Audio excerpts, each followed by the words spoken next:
Order! Order! You are an incorrigible delinquent at times. Behave yourself, man! We're still in a phase where backbench MPs have vastly more influence than usual. One of the most prominent backbench voices, and a man who's won 2 big awards for his Commons performance, is the Labour MP David Lammy. He's campaigned on Windrush and endlessly for another referendum. When I spoke to him earlier, I asked him whether the Labour front bench and the government could come together around a customs union version of Brexit. I'm not sure we are easily going to get a breakthrough, because it's important to understand that a customs union is still a hard Brexit. Services are not covered, and that's 80% of our economy. I suspect that there will be Conservatives deeply concerned that you're not able to then go off and do trade deals if you're within a customs union. And I'm a little bit worried, actually, about the fact that the EU in future trade deals will be determining the rules, and we won't really have a say. But nevertheless, there is a compromise there. But the key point is, because many people will feel that they didn't vote for that compromise, it's clear that there has to be a confirmatory ratification in the form of a referendum at that point. Are you saying that if there is a deal between the Labour Party and the Tory party that it doesn't have a referendum locked into it, you won't accept that? I won't accept that, but I would have thought the majority of the Parliamentary Labour Party won't accept that. Having been to the meeting last week, it's clear that there is a mood in the party to accept the deal that emerges as long as it's put to referendum. That is, in a sense, the compromise. Now, for a lot of people, this is not very compromising. Let me put to you something that Emily Thornberry said very recently. She said the country, rightly, is absolutely divided, and real leadership is about bringing the country together. And in these circumstances, with half the country having voted to leave the EU completely, that means a compromise where we stay close to EU institutions like the customs union, but we leave. And that is real leadership, and that is the compromise the country needs. But look, let's be clear on this. If we're staying in a customs union, you can't go off and strike free trade deals. I'm not sure many leavers voted for that. If we went with Norway, which has its attractions, again, we would be a rule taker. I'm not sure many people voted for that.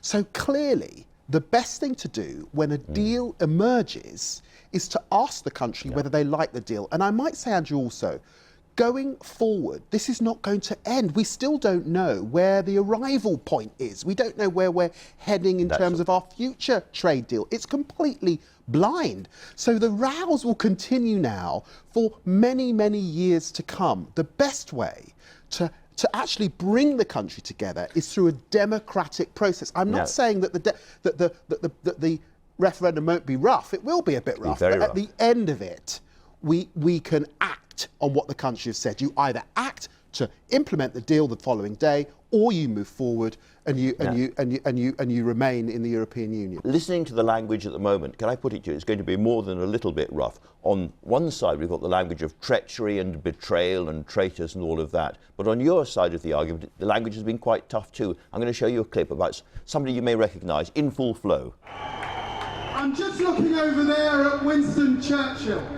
On the 30th of September 1938, he stood up in Parliament and he said we would not appease Hitler. I'm looking across to Nelson Mandela, who would not give in to apartheid. We say we will not give in to the ERG. We will not appease. We will not appease. By implication, you're comparing the ERG to the Nazi party, or at least to the South African racists. Now, whatever you think about the ERG, that was an unacceptable comparison, wasn't it? Andrew, I would say that wasn't strong enough. In 1938, there were allies who hatched a plan for Hitler to annex part of Czechoslovakia, and Churchill said no, and he stood alone. He did. We must not appease.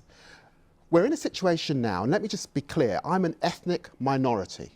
We have in the ERG, in Jacobs Rees-Mogg, someone who is happy to put onto his web pages the horrible, racist AFD party a party that's Islamophobic and on the far right of the German system. They're happy to use the phrase grand wizard. KKK is what it evokes to me when I think of that phrase, and the Deep South. I'm sorry, but very, very seriously, of course we should not appease that. Of course we should not appease that. Jacob Rees-Mogg has been absolutely clear that he does not endorse the AFD, and the grand wizard stuff, we don't know where that came from. It's a dangerous thing, surely, to accuse him of being close to Nazi ideology. We do know that Boris Johnson is with Steve Bannon, who is a white supremacist. We do know that there are links between Viktor Orban, Salvini and others. I'm not backing off on this. Never will I back off on this on behalf of my constituents. And the BBC should not allow this extreme hard right fascism to flourish. And often these are elected Conservative MPs. I don't care how elected they were. So was the far right in Germany. They're often elected, often giving a cover for the thugs on the ground. And I'm afraid when people are experiencing rising hate and extremism in this country, we must not concede ground. We must fight it and call it out for what it is. The problem is, this is what a second referendum is going to be like day after day, week after week. What kind of country are we going to be like at the end of this process? What kind of country are we going to be like if these people are running it?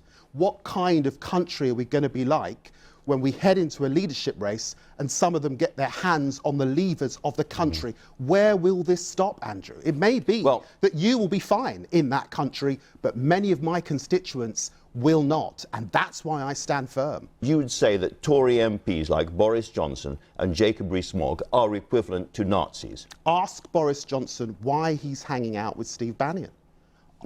Ask him that question, because he shouldn't be. You see, you're sticking by that proposition. A lot of people watching this will be absolutely outraged by that. I don't care how outraged they are. I think that would be a minority if they've got any sense. Because British soldiers in this country died fighting this thuggery and extremism. And here we are in 2019, and people are bringing it into the mainstream for their own political advantage. Absolutely not.